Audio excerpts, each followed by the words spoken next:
고린도전서 11장 13절부터 34절까지 말씀입니다. 고린도전서 11장 13절부터 34절까지 말씀입니다.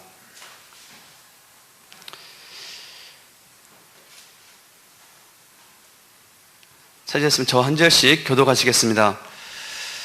너희는 스스로 판단하라. 여자가 머리를 가리지 않고 하나님께 기도하는 것이 마땅하냐?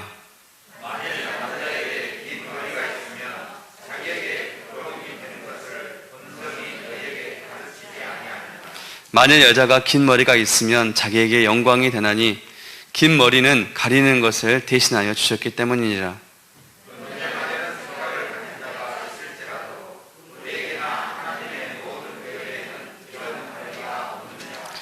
내가 명하는 이 일에 너희를 칭찬하지 아니하나니 이는 너희의 모임이 유익이 못되고 도리어 해로움이라.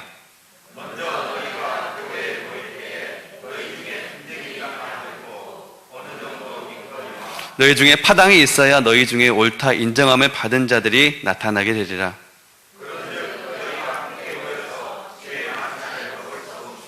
이는 먹을 때에 각각 자기의 만찬을 먼저 갖다 먹음으로 어떤 사람은 시장하고 어떤 사람은 취함이라.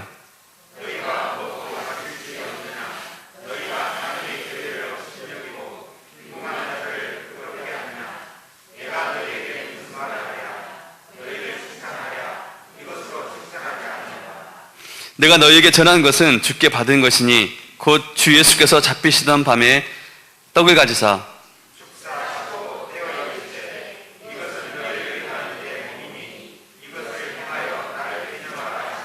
식후에 또한 그와 같이 잔을 가지고 이르시되 이 잔은 내 피로 세운 새 언약이니 이것을 행하여 마실 때마다 나를 기념하라 하셨으니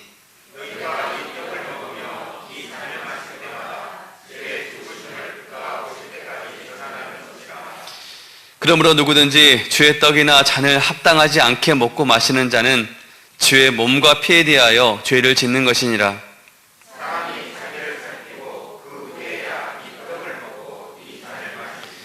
주의 몸을 분별하지 못하고 먹고 마시는 자는 자기의 죄를 먹고 마시는 것이니라.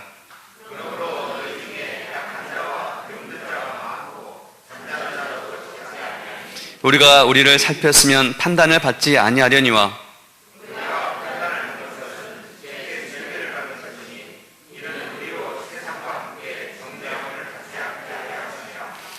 그런즉 내 형제들아 먹으러 모일 때에 서로 기다리라.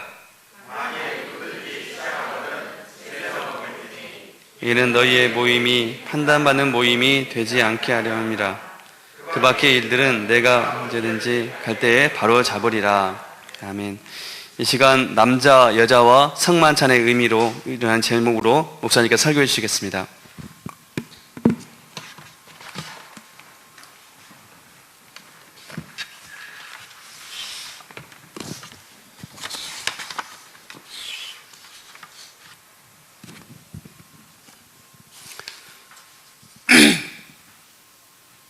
사랑의 아버지 하나님, 오늘 찬양과 예배를 통하여서 주님 영광 받아 주시옵소서. 이 시간 성령께서 우리 가운데 임재하여 주시고 자정하여 주시옵소서. 말씀을 깨달아 가르쳐 알게 하여 주시옵소서. 감사와 찬양을 돌려드리며 우리 주 예수 그리스도 이름으로 기도드리옵나이다. 아멘. 할렐루야. 할렐루야! 할렐루야!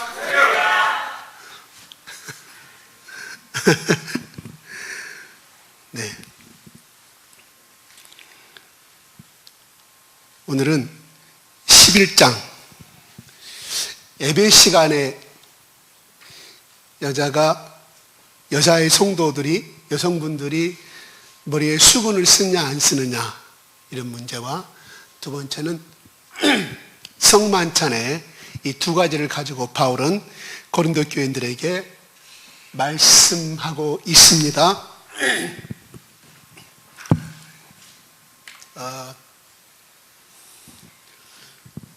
그 당시에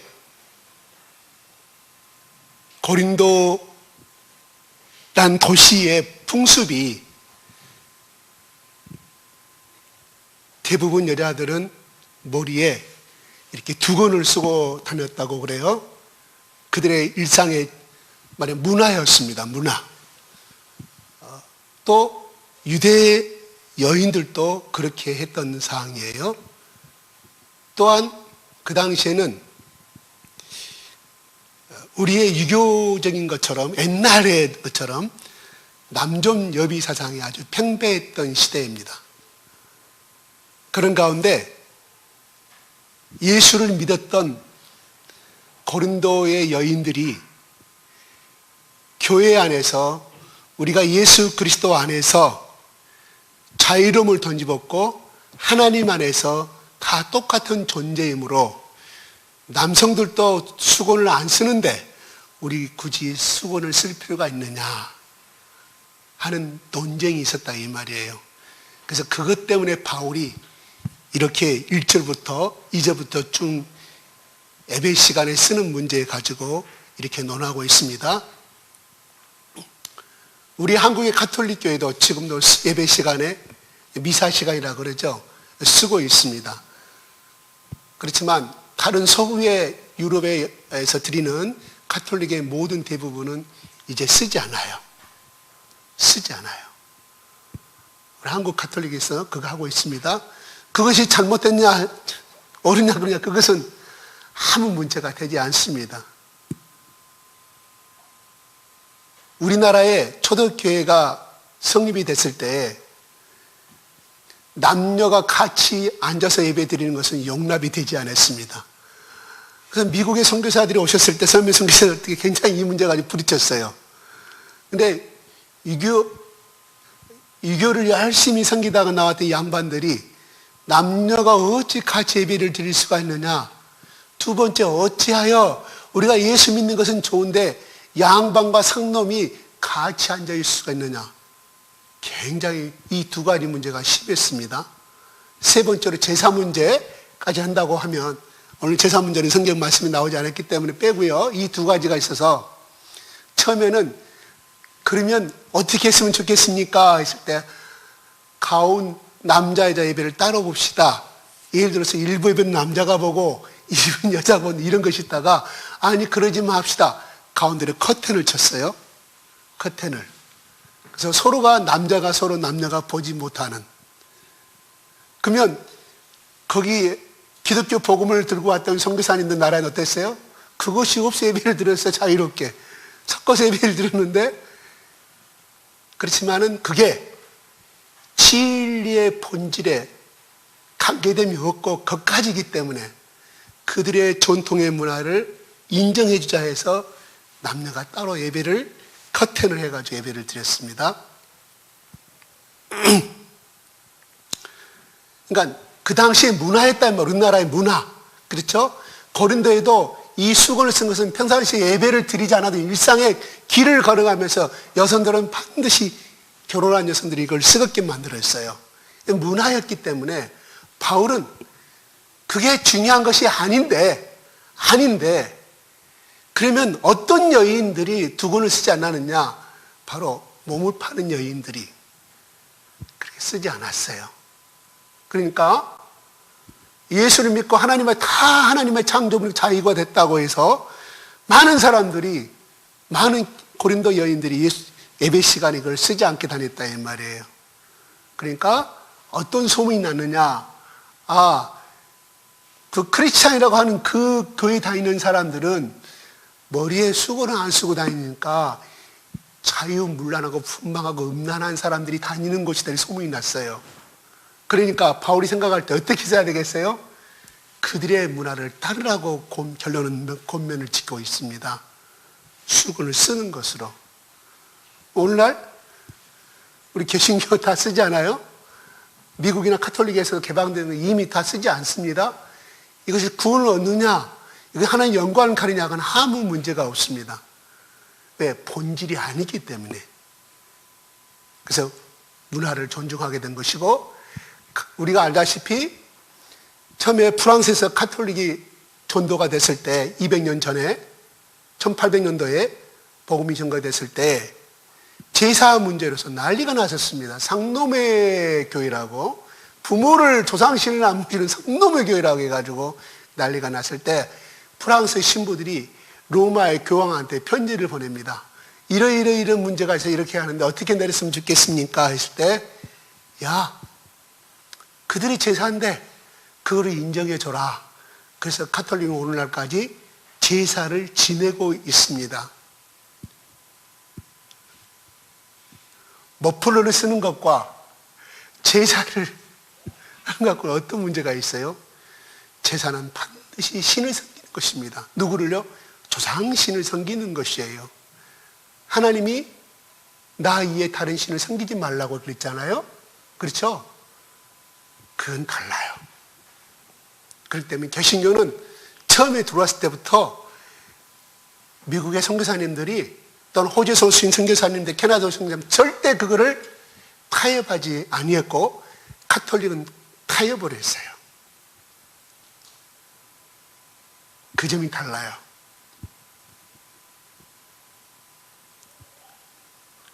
우상신을 섬긴다는 것은요, 꼭 어디 불상을 섬기고 무슨 조각을 섬겨서 나무를 만들어서 섬기는 우상신이 아니라 분명히 하나님이 말씀하시길 나 이에 다른 신을 섬기지 말라고 했다 이 말이에요. 조상신 신이 아니에요? 기예요? 기잖아요. 이방인의 모든 제사는 뭐라고요? 귀신에게 드리는 제사라고 바울은 정확하게 고린도전서에 말씀하고 있습니다. 바울의 생각일까요? 아니옵시다. 오늘 바울도 오늘 본문의 말씀에 이렇게 말합니다.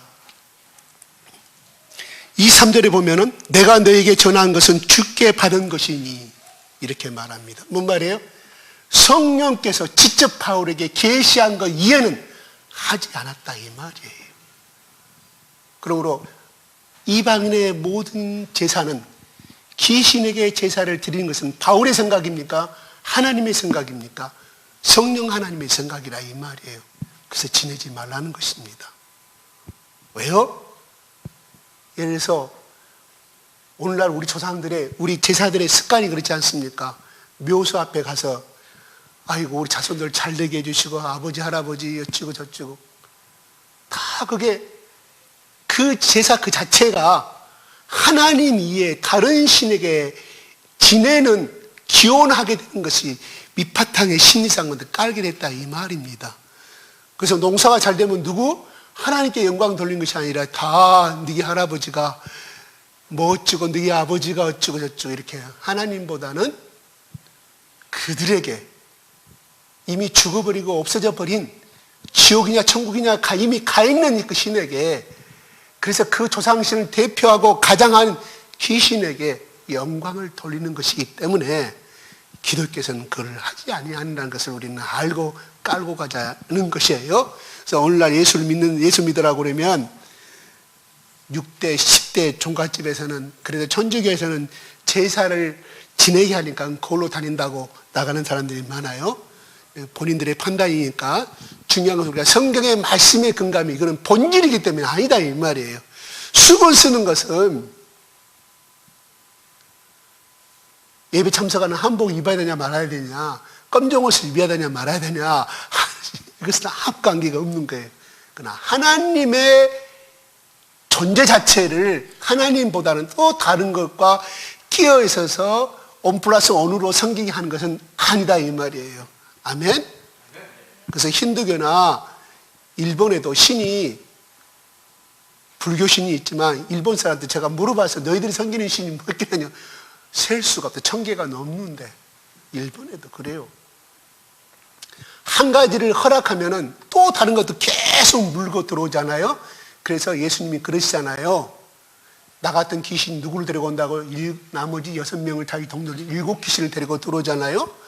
한 가지의 어떤 하나님 이해에 정말 본질적인 것을 허락하게 되면 또 다른 것이 계속 물고 들어오나요. 우리의 신앙을 하나님보다는 귀신을 섬기는 쪽 우리를 혼합된 종교로 흘러가게 되기 때문에 처음에 오신 선교사님은 절대 그걸 용납하지 않았다는 거예요. 이런 것은 있을 수 있죠. 신앙이 약하기 때문에 처음에는 저희 어머니처럼 기일이 되면 숟가락을 놔. 제가 그까지 아무 말도 안 해요. 왜? 아직은 그것이 예수님 신앙이 안 되어 있기 때문에. 그냥 놔뒀어요. 2년, 3년 돼가니까 자기가 스스로, 왜? 믿음이 들어가니까 스스로가 본인이 그거를 해체를 하더라고요. 왜? 그것이 옳다는 사항을 자기가 알았기 때문에. 그 믿음이 그만큼 성숙했기 때문에. 그거는 있어요. 그거는 눈 감아줄 수는 있지만, 그러나, 죽을 때까지 제사 전에 괜찮습니다. 이렇게 안 된다, 이 말입니다.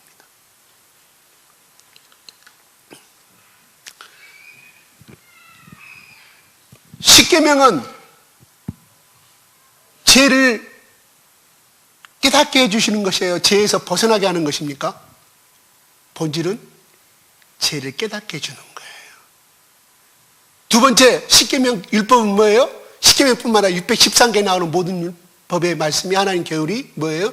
죄를 깨닫게 해주는 두 번째, 너희들 스스로는 구원을 얻을 수가 없음을 가르쳐주는 거예요.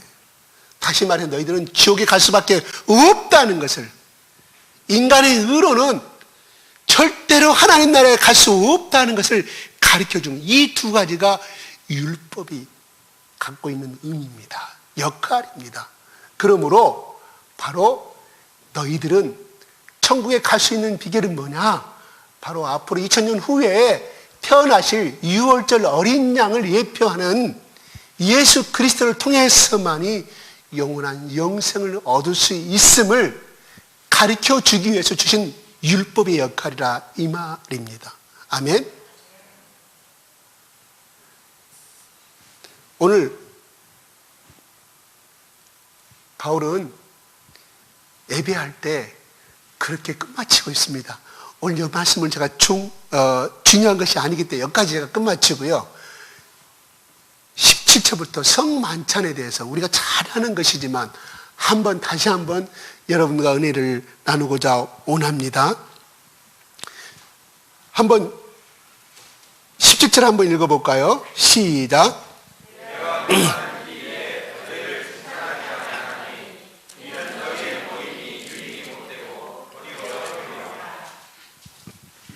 (18절) 볼까요? 시작.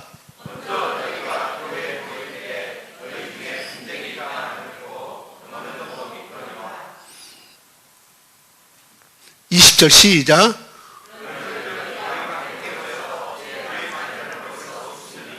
(21절) 시작.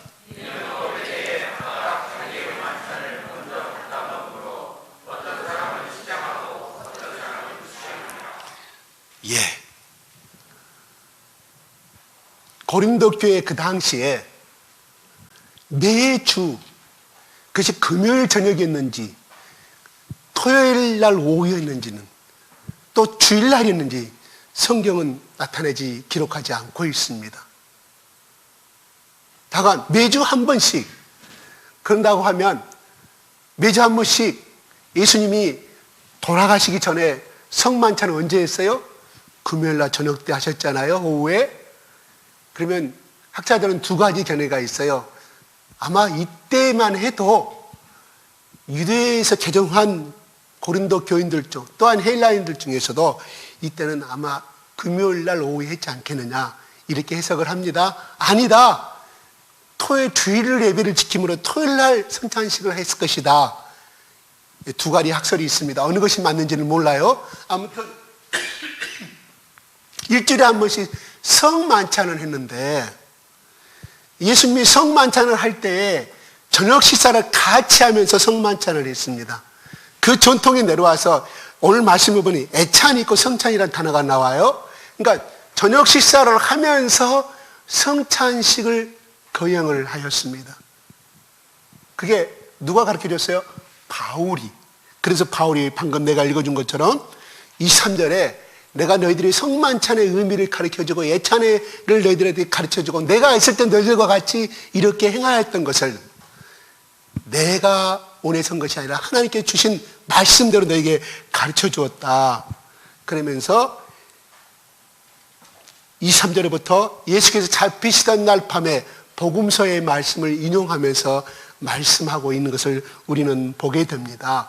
그런데 방금 읽었던 말씀들이 무슨 말이냐면 성찬식을 하기 전에 먼저 애찬식이 있었단 말이에요. 이게 이제 뭐냐면 아가페 밀이라고 그래요. 아가페 밀, 사랑의 식사. 그래서 거기에 권력을 있던 사람들, 잘 나가는 사람들, 잘 사는 사람들, 또 그 당시에 노비로 살고 있던 사람들, 또 가난한 사람들이 같이 모여서 저녁을 같이 식사를 나눴어요. 근데 교회에서 만드는 음식이 아니라 올 때에 각자 집에서 만들어 갖고 왔어요. 그럼 주로 누가 만들어 갖고 왔냐면 잘 사는 사람들, 헌금을 많이 내는 사람들, 꽤 잘 나가는 사람들이 많이 갖고 왔어요. 근데 금요일 날 오후 저녁 때까지 일하는 누구들이 있었어요? 서민들이 있었다 이 말이에요. 부둣가에서 일하는 사람들, 또 나무집에서 종으로 사는 사람들, 이런 또 사람들, 또 그런 사람들은 뭐예요? 그냥 빈손으로 왔다고 그래요. 왜?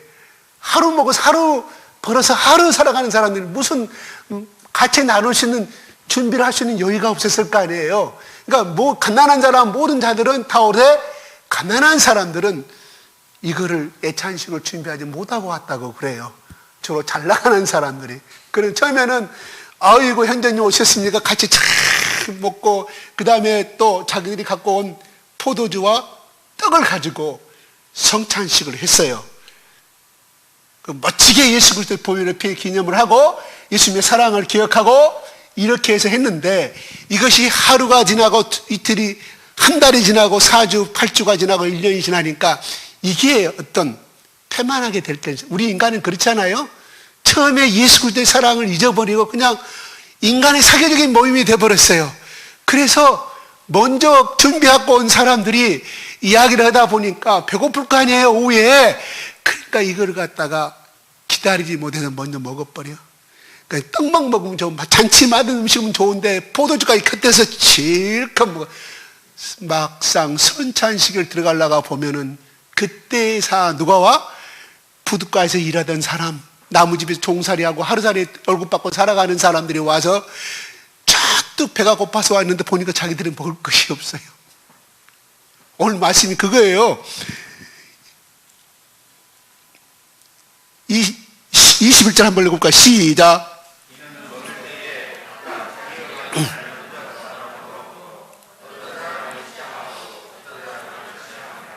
어떤 사람은 시장은 뭐예요? 이런 가난하게 살던 늦게 도착한 사람들. 어떤 사람은 초안한 것은 미리서 준비해갖고 왔던 사람, 시간이 널널한 사람들.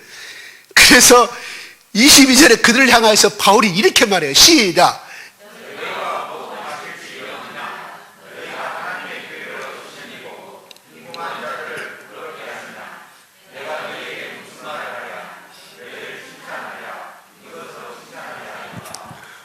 뭐 꾸짖고 있다 이 말이에요.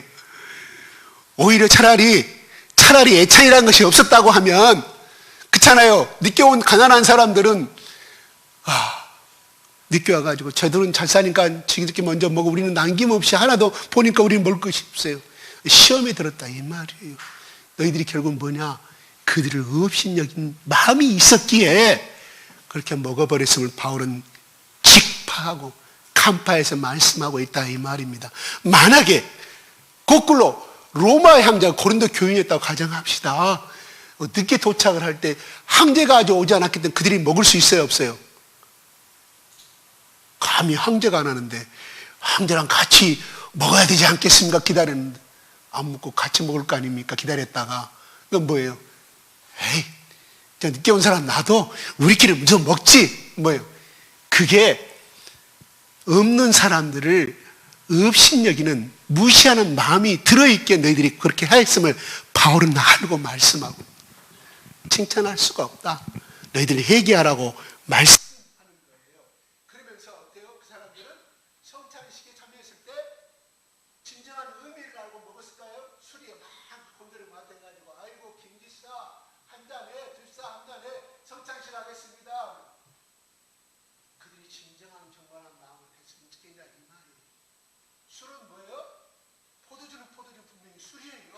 알코올 들어있죠.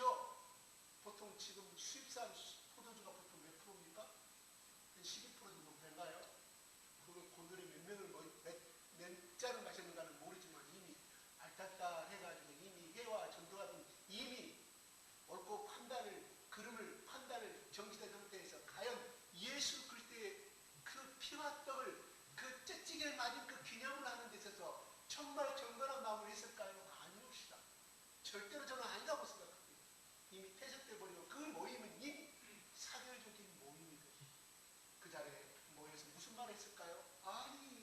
김 사장, 아니 이장로 그거 지금 그거 뒤에 그 뒤에 짐 푸고 컨테이너 푸는데 그거 하역하는데 돈이 얼마고 근데 내가 아무리 그걸 뚫으려고 사업을 뚫으려고 그 사장을 내가 알 수가 없으니 다리 좀 놔줘. 아유 한잔해. 그 사람 만나게 해줘.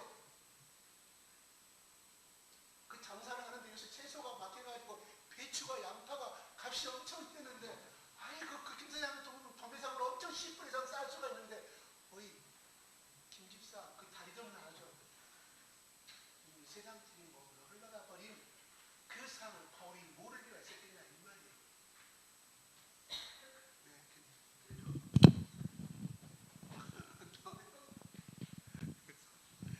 할렐루야. 그런다 이 말이에요. 그러니 그 경건의 성만찬식은 뭐예요? 예수님을 사랑을 교제를 나누는 이미 태zet돼 버린.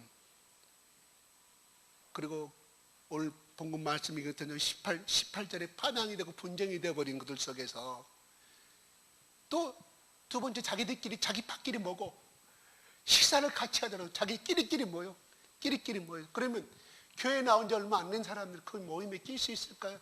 소외감을 느끼고 또 늦게 온 사람들로 그렇지 않아도 신분의 차이 때문에 열등감을 느끼는 사람들 더 열등감을 심어주는 그런 교인들, 고린도 교인들의 모습을 우리는 이 바울의 서신을 통해서 배울 수가 있습니다. 이거는 오늘날 우리 한국의 교회도 이런 것이 없을까요? 있습니다. 알게 모르게. 이게 오늘날 바울이 2000년 전에 기록한 이 말씀이 2000년 후에 우리 가운데 그렇게 하지 말라고 하나님이 바울의 서신을 성경으로 인정하고 주신 그 의미요 목적이라는 것입니다. 그래서 서울의 어느 교회는 대학을 안 나온 사람은 받아주지 않는데요. 제가 직접 들은 이야기입니다. 고급지게. 그래서 크리스마스나 이런 때는 오케스트라만 동원해가지고 고급지게 클래식한 음악을 틀어주고. 글쎄요. 그가 예수님이 거기 계셨다면 뭐라고 말씀하실까요? 그 교회 예수님이 그 목사, 담임 목사였다고는 과연 그 예수님을 따를까요? 한번 우리가 깊이 생각해 볼 문제고, 또 우리 교회 마찬가지 우리 속에 그런 또 차별의식이 없는지를 우리를 살펴봐야 할 줄로 생각이 들어가요. 제가 지난주 밤에 한 10시가 9시 반이 됐는데 전화가 울려요. 벨이.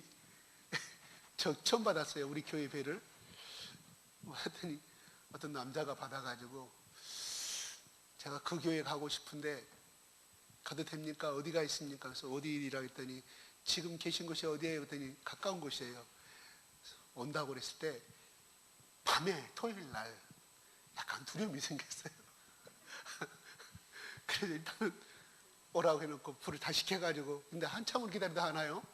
그래서 이제 불을 다 켜고 밖에 나가서 했더니 저쪽에서 형제하고 자매가 와요. 근데 대화를 나눠보니 두 사람 다 약간의 이렇게 정신적으로 그런 사람들이었어요. 그래서 이제 내일 주일 예배에 참석하겠다고 그렇게 말하길래 코로나 그것이 때문에 제가 그랬어요. 오늘 지금 예배를 내가 드려줄 테니까 주일날 내일 9시 반에 오라고 제가 그렇게 약속을 했어요. 성경 말씀을 써주고 보냈거든요. 그런데 여기 앞에 원룸에 살아요. 보니까 38, 39 이 나이 되더라고요.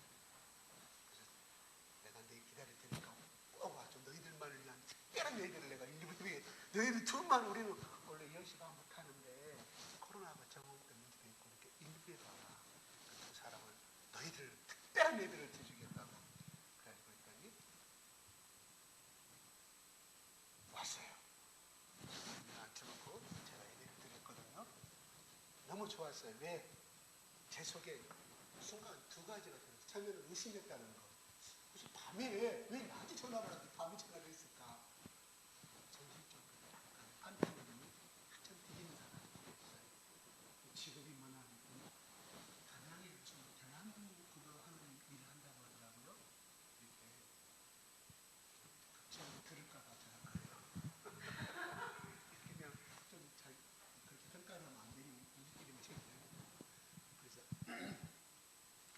토요일 날은 왜 일 못 나가니 했더니 어디 일거리가 없어서 오란 말 안 해서 놀고 있다 그러는 거예요.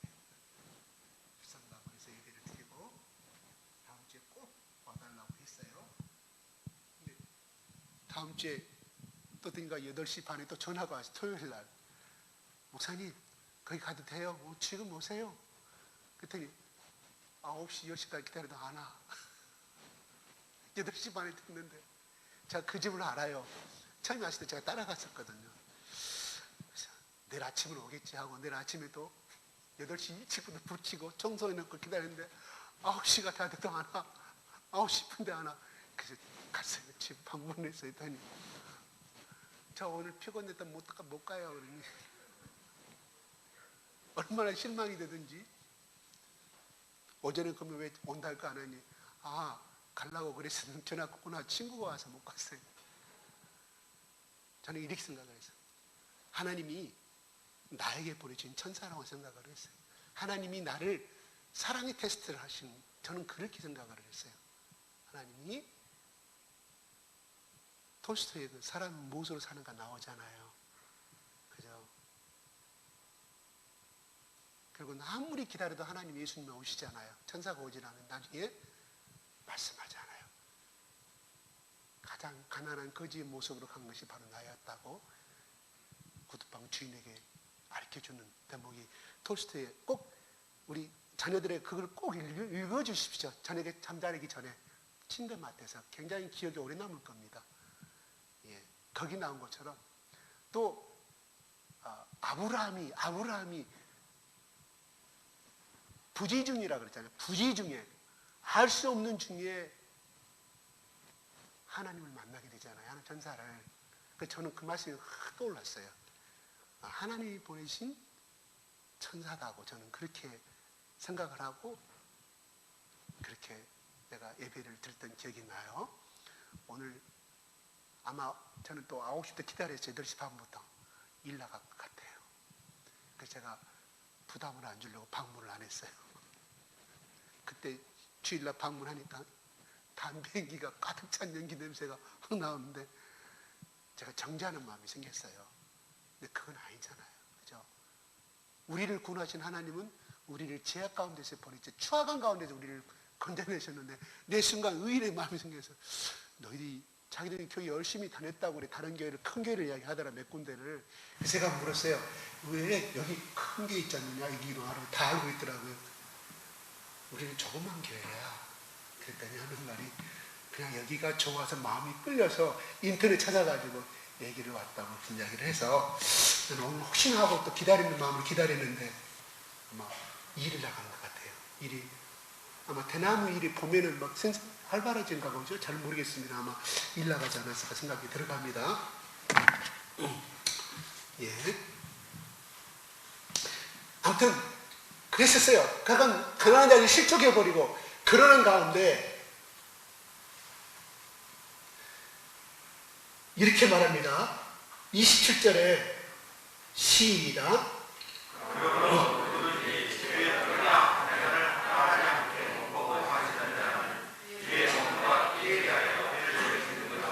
28절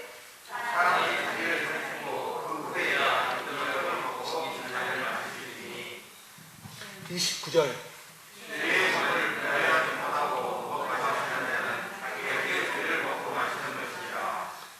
네.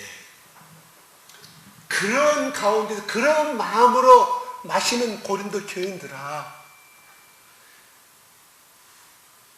자기의 죄를 먹고 마시는 거라. 이거 뭐야? 심판을 받는다 이 말이에요.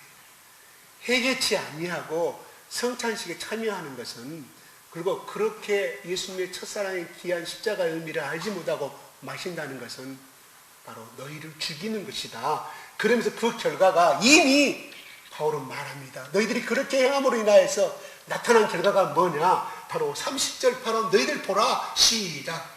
그러므로 너희 중에 약한 자와 병든 자가 많고 잠자는 자도 적지 아니하니. 여기서 잠자는 자라는 것은 신앙이 슬리핑된 사람이 아니라 잠자는 거예요. 이미 죽어버린 사람. 다시 말해서 이런 예수 그리스도의 성만찬의 깊은 의미를 알지 못하고 너희들 그냥 육적인 교제와 그런 것으로 마시게 됐을 때 오는 결과가 이미 약한 자, 병든 자가 되어버렸다. 신앙이 이미 떨어져 버렸고 병든 자 뭐예요? 이미 하나님이 주신 징계로 인하여서 병든 몸이 됐고 더 나아가서는 이미 죽어버린 사람이 많습니다. 그게 하나님이 주신 징계임을 말씀해 주고 있어요. 무서운 거죠. 그래서 성만찬을 할 때 죄를 해결치 아니한 사람은 참여하지 말라고 말을 하죠. 예. 왜냐하면 바로 이 말씀을 근거로 해서 하는 거예요. 하나님을 기만하는 것이기 때문에. 그러면서 바울은 말합니다. 그 성만찬의 깊은 의미는 무엇이냐? 24절 시작.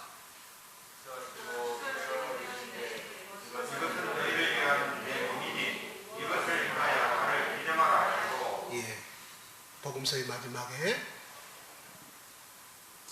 성만찬에 말씀하셨던 예수님의 말씀을 그대로 바울은 전하고 있습니다. 그러니까 기념하라는 말은 뭔 말일까요? 기억하라 이 말이죠. 기억하라. 누구를? 예수님이 성만찬을 주었던 예수님의 사랑과 그 의미를 기억하라. 이것은 뭐라고 말합니까? 바로 출애굽기에 대대로 이 어린 양을 죽이고 유월절을 피를 발랐던 이것을 뭐라고 그랬어요? 기념하라고 그랬어요. 그건 뭐예요? 기억하라 는 말입니다. 매년 때가 되면 금요일 때마다 이것을 성찬식을 행하고 어떤 세리머니를 하라는 그런 의미가 아니라 세리머니를 함으로써 나타나는 하나님의 예수 그리스도의 정신을, 예수의 십자가의 보혈을 기억하고 감사하고 거기에 어긋나지 아니한 거룩한 삶을 살아가는 의미지, 그거 페스티벌하고 멋진 행사를 하는 것이 의미가 아니다. 이 속에는 그 말이 담겨져 있다 이 말이에요. 너희들은 날마다 기념식 하지 않느냐? 매주마다. 그런데 너희들이 그 기념식을 잊어 진정한 의미를 잃어버렸을 때 가난한 자는 떠나져 버리게 됐고, 그 중에 시험 든 사람이 있고, 또한 잘 나간다고 해서 이거를 갖다가 마음대로 마셨던 사람들은 하나님을 기만하는 행위가 됨으로 말미암아 병들어서 죽어버리는 하나님의 징계를 너희들이 보고 있지 않느냐? 깨달아라. 이렇게 말씀하는 거예요. 그렇다고 해서 물론 병든 사람은 하나님이 신앙이 나태해서 얼굴 하나님이 벌받았다 이렇게 생각하시면 안 돼요. 적어도 이 성만찬에 한해서 말씀하고 있는 거예요. 그렇게 참여를 했던 사람들, 현재 병중에 있고 오늘 내일 하는 사람들 보라. 그들이 어떻게 성만찬에 참여를 했는가 너희들이 잘 알고 있지 않느냐. 바울은 그렇게 말씀하고 있습니다. 그러면서 바울은 또 하나 말씀하는 것을 이렇게 말합니다.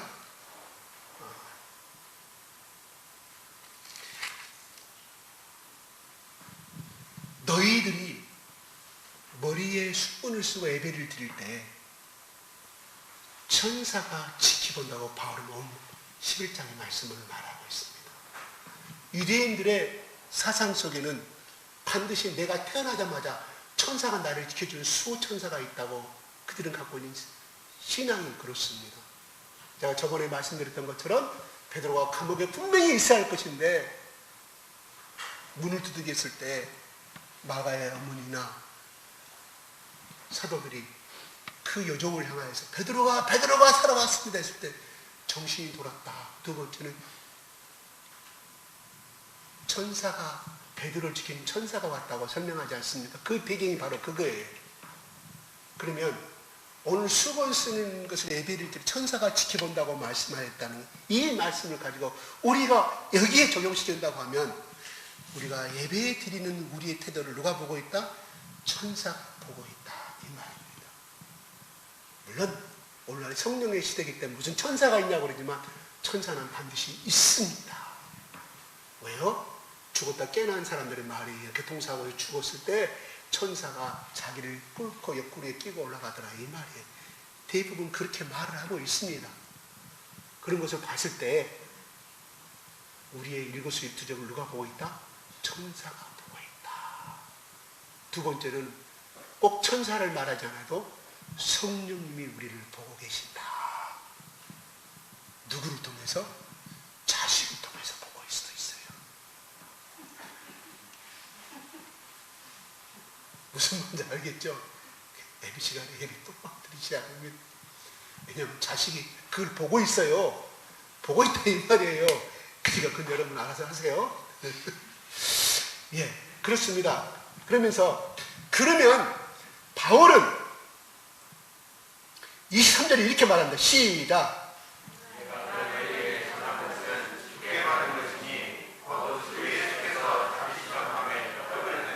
33절 시작. 예, 제가 설명한 내용이 다 포괄적으로 설명하겠죠. 제발 좀 기다려달라. 오히려 실족한 사람 너무 많지 않느냐. 배고파서 바닷가 보드카, 고린도 항구가 그 바닷가 보드카 아니겠습니까? 얼마나 노동자들 힘들겠어요. 참석해가지고 이 예배에 참석하려고 칵 뛰어나가 보니까 먹을 것이 하나도 없어. 제발 기다려달라고 말합니다. 그래서 바울은 뭐냐면 정 배고프고 못 견딘 사람은 어서 집에서 먹고 오라고. 집에서 먹고 오라고. 이렇게 말하는 거예요. 그래서 같이 나눠 먹기 위해서 부자들이 싸갖고 사랑이 많은 것은 사실이죠. 그죠? 그 행위는 인정을 해줘야 돼. 근데 와서 배려하지 않고, 가난한 자 배려하지 않고 다 먹어본다는 이게 우리 인간들의 모습입니다. 그게 끊임없이 습관화되지 않고 그것이 된다고 하면 우리는 우선 배고프니까 자식들 학교에서 오면은 맛있는 차려내면 나는 물어봅시다. 그런 자식이 정말 효자라 생각하는데 맛있는 거 부모가 해놓고 딱 기다리고 있어. 진짜 아들을 사랑하는 마음으로 딸을 사랑하고 딱 여러분 자식과 아들과 딸들이 왔을 때 와 맛있다 뭐 맛있다 엄마 한번 먹어 라고 한 적이 있을까요? 그게 보기 힘들 거예요. 이게 우리들이라니까. 아니 그 자식들뿐만 아니라 우리들 하나님 앞에 우리라 이 말이에요. 배고프고 습관이 안 돼 있는데 우선 배고픈데 저도 제 아내한테 그렇게 맛이 있으면 여보 아무도 사 먹지 말고 갖고 와. 집에 도착하니까 너무 배고프거든. 맛있는 거 너가 막 먹어요. 아내가 먹었는지 안 먹었는지 물어보지도 않아. 이게 나예요. 이게 나. 하물며 자식들이야 오직 하겠습니까? 우리들 모습이다 이 말 전부 다. 네. 그럼처럼 바울은 그들을 향해서 기다리라고 말씀하고 있습니다. 권면하고 있어요. 그렇죠. 이거는 우리가 습관되지 않으면 참 힘들어요. 그렇죠. 은혜가 막 넘치고 내가 로또 복권 당첨돼가지고 엄청나게 많은 돈을 벌어서 음식 장만을 겹도 견뎌가지고 쫙 빨았을 때는 그때 뭐예요? 배가 부르니까 안 먹겠죠. 근데 그때 그뿐이에요. 그때 그뿐이. 우리 인간은 항상 좋을 수는 없다 이 말이에요. 그래서 우리가 예배를 드리자는 겁니다. 예배에 들어와서 이 말씀을 보고 고린도 교인들이 이랬겠구나. 그럼 나는 이것을 어떤 실천할 수 있느냐. 물론 우리 교회 안에 실천해야 되겠죠. 두 번째는 누가 알아지도 못해. 직장에서 배려하는 거 누가 알아요? 몰라요. 근데 그 중에 한 명은 딱 보고 있어요. 왜? 당신이 교회 집사죠. 딱 표현하지 않아. 다 보고 있어요. 그가 어느 날 감동받아서 그때서 고백하는 거예요. 그때서 내가 1년 지나니까 나한테 그렇게 이야기하더라고. 1년 지나서 내가 정말 종살이 했어요. 1년 동안 직장에 들어가가지고 진짜로 나한테는 막 이것이 당신 참 무서운 사람이라고 그렇게 말합니다. 1년 동안 당신을 계속 쳐다봤다는 거예요. 왜 그렇게 모욕을 당하도 그냥 고개 숙여 일하냐. 제가 자랑하려고 그런 게 아니에요. 내가 깜짝 놀라서 나를 쳐다보고 있었구나. 아무 말 하지 않아도. 그런 거예요. 서양 사람들은. 그게 결국 뭐예요? 나의 그 자그마한 희생이지. 그게 큰 배려도 아니었다고 저는 생각하거든요. 물심부름하고 돌잔치 가면 물심부름하고 헬스 간다면 내가 꼬북노릇 다 했어요. 일본어 말을 써서 안 되겠지만 1년에 그 고백을 하더라고요. 왜? 내가 그걸 하면서 그들한테는 내가 기술적으로 승부를 했기 때문에 보자가 아니라 자관 그들이 이길 수 있는 방법은 내가 기술적으로 저들 앞에 서야 한다는 거예요. 그렇습니다. 이들이 기념할 성찬식이 어떤 것이었습니까? 바로 예수 그리스도가 오늘 본문에 나온 것처럼 내 몸이니 이것을 행하여 나를 기념하라. 이 잔은 내 피로 세운 새 언약 25절에 이것을 행하여 마실 때마다 나를 기념하라, 기억하라. 바로 이 두 가지가 핵심이다 이 말이에요. 바울은 정확하게 예수님이 하신 말씀을 정확하게 드러내면서 성만찬의 의미를 설명해 주고 있습니다.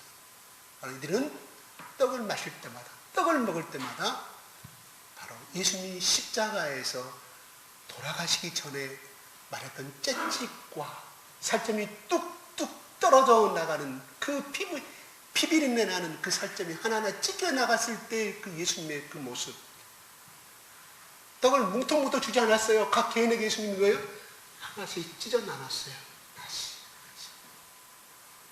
예수님의 모습이 그렇게 이 밤이 지나면 그렇게 죽을 것임을 알고 그렇게 말씀하신 거거든요. 바로 예수님의 12절은 그 모습을 봤어요? 요한만 봤습니다. 적어도 요한만 봤어요. 성경이 기록된 대로 예수님 십자가 밑에까지 요한이 있었기 때문에 사도 요한 나머지 제자들은 보지 못했을 거라 이 말. 성경 봤단 말이 없습니다. 다 도망가 버렸는데 11명이 유다 빼고 나머지 10명의 제자들은. 그래서 요한은 마지막 겟세마네 동산했던 그것을 끝까지 다른 어떤 복음서보다 정확하게 기록하고 있다 이 말입니다. 그래서 그들이 지켜야 될 것은 예수님이 이 갈고리 하나하나가 찍힘을 당할 때 살이 찢어져 나가고 피비린내가 진동한 그 모습 기억했어야 했다는 말입니다. 이스라엘 백성들이 유월절을 기념하라는 것은 바로 네 죄 때문에 그 양이 발발발하면서 피를 흘리며 죽어가는 마지막 애처로운 눈빛과 그 마지막 몸부림의 모습을 보면서 이 짐승이 죽을 때마다 내가 죄를 지을 때마다 이 짐승이 죄 없는 짐승이 파르르 몸을 떼고 죽어가야 하는 그 모습을 비참한 모습을 봤을 때 그 또 다른 그 다음날 또 죄를 범했겠냐 이 말이에요. 번제를 드렸겠냐 이 말이에요. 못 드리죠. 왜? 아무리 죄 없는 짐승이라 하지만 내 죄 때문에 이게 죽어가야 될 이 어린 양의 모습이 떠오르기로 인하여 그들은 죄를 짓고 싶어도 삼가 조심해서 할 수밖에 없었다. 그래서 직접 잡으라고 한 거예요. 누가? 유월절 날에 죽음을 맞이하고 죽음을 면하기 직접 잡았습니다. 바로 그 모습. 신약에 와서 예수님이 십자가에 마지막 피 흘리시면서까지 창에 찔리면서 다 이뤘다는 마지막에 예침의 소리를 기억하면서 그들은 나 같은 죄인을 위하여 나가 추악한 죄 때문에 내 죄 때문에 나 같은 것이 뭐라고 나를 살리려고 죽어가신 예수님의 그 애마디 마지막 십자가의 예침을 기억했어야 했다는 것입니다. 그리고 십자가 밑에 땅으로 쭉쭉쭉 흘러 떨어지는 그 피부. 그래서 이건 잔을 내준다고 그랬잖아요. 포도주 잔 하나 줬죠. 부으면서 했다는 거죠. 잔에다가 병을 비웠었다니까. 포도주, 이 양피, 유리병 그 당시 없었기 때문에 포도주를 담은 양피 가죽에다가 그들이 먹을 수 있는 그릇에다가 질그릇에다가 단을 달아줬었다는 게 있습니까?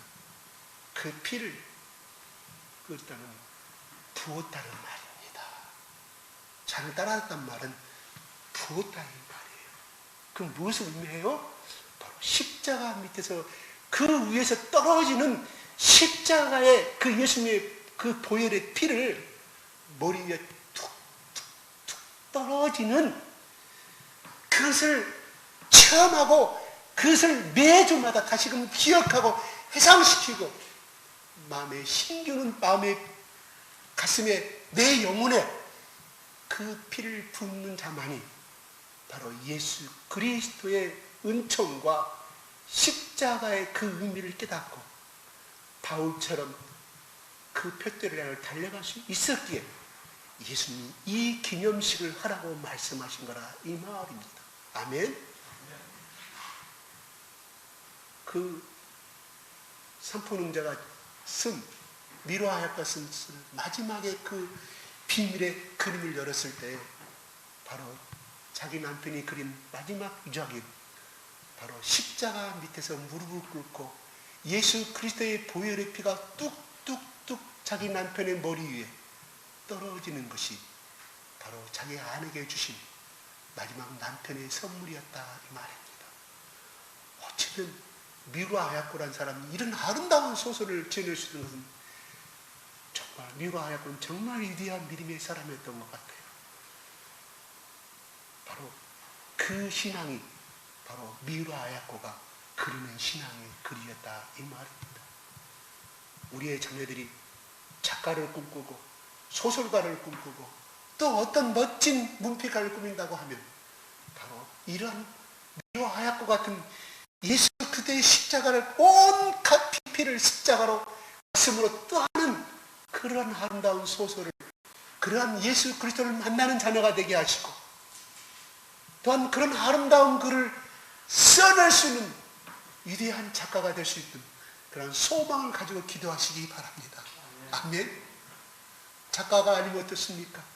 그러한 신앙이 되길 수 있기를 축복하고 또 축복하고 또 축복하는 소원의 기도를 날마다 하십시오. 하나님이 여러분의 믿음의 입술의 고백대로 하나님이 그런 아름다운 자녀가 아름다운 자녀로 성장시켜 주실 것을 믿습니다. 영어에 만점을 받고 수학에 만점을 받고 그런 기도하지 마세요. 왜요? 나의 자녀가 그런 신앙의 속에 들어가 있다고 하면 하나님이 그 아들 자녀 딸에게 어찌하여 그거를 초월할 수 있는 지혜를 주시지 않겠습니까? 아멘.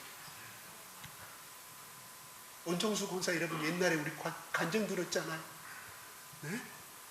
한 번 보면 전혀 물론 그렇게 태어난 것도 있을 거죠. 그가 예수를 만난 다음부터는 그렇게 되어지더라 왜요? 근데 수학 문제만큼은 만점이 안 나오더라고요. 왜? 수학 문제는 답이 없기 때문에. 교과서가.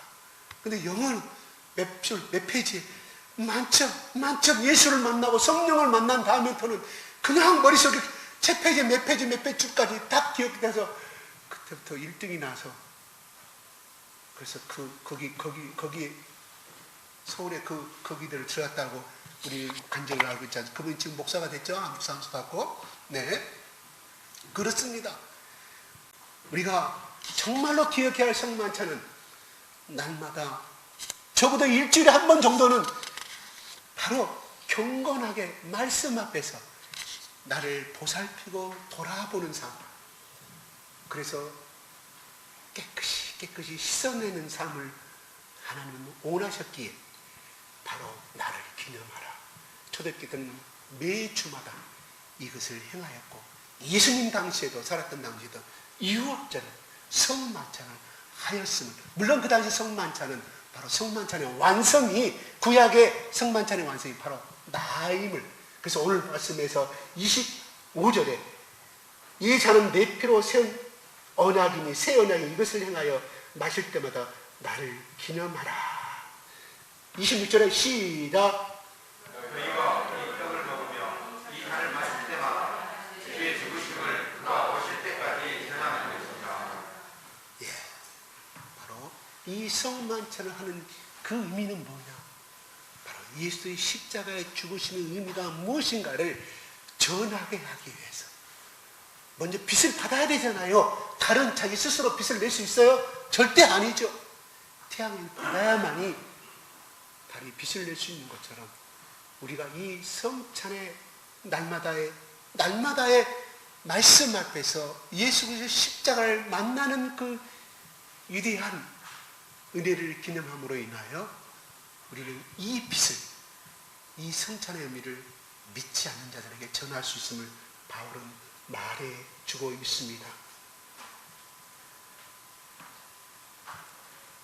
34절에 보면 만일 누구든지 시장하거든 집에서 먹을지니 집에서 먹어라. 배고프면 배고픈 상태에서 와서 먹으면 어떻게 돼요? 성만찬의 의미가 없어짐을 말해주고 있습니다. 그 밖의 일들은 내가 언제든지 갈 때 바로 잡으리라. 이 말은 내가 서신에 가르쳐주지 아니한 기타의 다른 모든 말씀은 내가 가서 섬세하게 다시금 성경 공부를 시켜주겠다는 말씀으로 바울은 11장의 말씀을 끝마칩니다.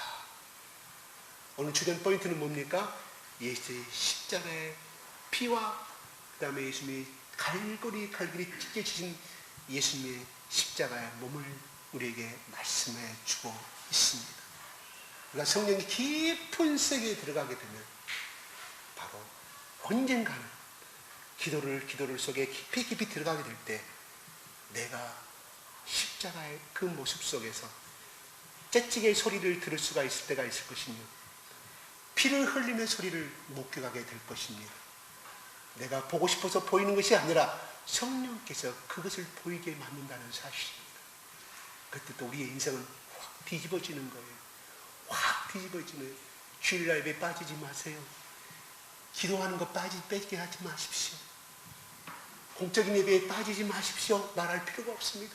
그런 사람은 그냥 성령께서 강권하여서 너무 사랑하는 나 같은 죄를 위해서 십자가에서 째찌개 소리가 내게 들리게 하시고 내 영적인 두 눈으로 영안에 누리게 하셔서 예수님의 가이었던 그 고통의 소리를 듣게 하심으로 말미암아 예수님의 뜨거운 그 사랑에 눈물을 흘리지 않을 수 없으며 감격하지 않을 수 없음으로 말미암아 누구보다도 제일 먼저 예배에 참석하게 될 것이며 누구보다도 더 하나님을 위한 하나님의 영광을 위한 일에 서번트의 마음을 가지고 저 3층 밑바닥에서 노를 젓는 자기 생애를 할지도 못하고 그냥 시키는 대로 북소리 울리는 대로 하나님의 말씀의 음성대로 노를 열심히 져가는 하나님의 인정받는 그러한 하나님의 백성이요 하나님의 일꾼이 될 것을 믿습니다.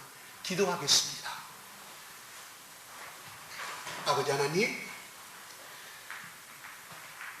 우리가 고린도 교인들의 잘 나가는 사람들처럼 배를 두드리며 아버지 하나님 육신의 만족에 살고 있는 그 잘못돼 나가는 고린도 교인은 아닌지요.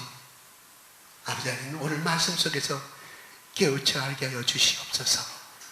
우리는 미련하여서 단 망각의 동물이라 예수님의 은혜를 잊어버리고 손에 잡히지 아니한 것만 우리는 달라고 이미 손에 쥔 것을 잊어버리고 우리는 달라고 할 때가 얼마나 많은지 모릅니다.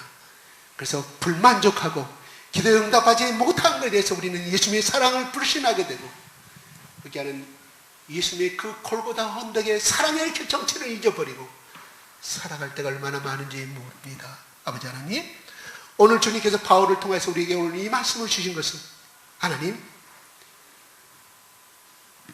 약한 자를 위해서 배려하고 약한 자를 위해서 사랑을 좀 더 베풀고 하나님 예수 그리스도의 십자가에서 갈길이 찢어진 그 몸 째찌개 또한 그 예수님의 몸부림 내가 십자가에 죽지 아니하면 이 째찌개를 감당하지 아니하면 나라는 추악한 사람이 용서받지 못함으로 말미암아 예수님 나 같은 거지 같은 인생을 아버지 하는 거룩한 백성 삼으시고 하나님의 아들과 딸 양자 삼기 위해서 그 십자가에서 6시간 동안 아버지 하나님 몸부림치고 기다렸던 예수님의 그 사랑을 다시 한번 만나게 하시고 회복시켜 주시옵소서. 예수님 이 시간 성령께서 우리 가운데 들어와 주시옵소서. 깨우쳐 알게 하여 주시옵시고 아버지 저 내 마음속에 한곁에 계신 저 어둠 속에 지쳐버린 성령의 하나님이 아니라 나의 온 마음을 힘주시고 매 시간 나의 주인 되신 성령님이셔 나의 주인이 되어주셔서 깨달아 알게 하여 주시옵소서. 매 순간 이 예수님의 사랑을 회복시켜 주시옵시고 잊지 않게 하여 주시옵소서. 아버지 하나님 첫사랑을 잃어버린 아버지 라오디아 교인들에게 예수님이 성령께서 말씀하였습니다. 7 촛대로신 예수님이 아버지 요한에게 말씀하였습니다. 너의 미지근함을 내 토하여 내치라고 말씀하였습니다. 이거 엄청난 말씀입니다. 아버지 하나님 우리가 그러한 음성을 듣지 아니하도록 아버지 날마다 그리스도의 푯대를 향해 달려가는 하나님 앞에 인정받는 그리스도의 참된 십자가의 군사여 군병으로서 인정받을 수 있도록 하나님 축복하여 주시옵소서. 감사와 찬양을 돌려드리며 우리 예수 그리스도의 이름으로 기도드리옵나이다. 아멘.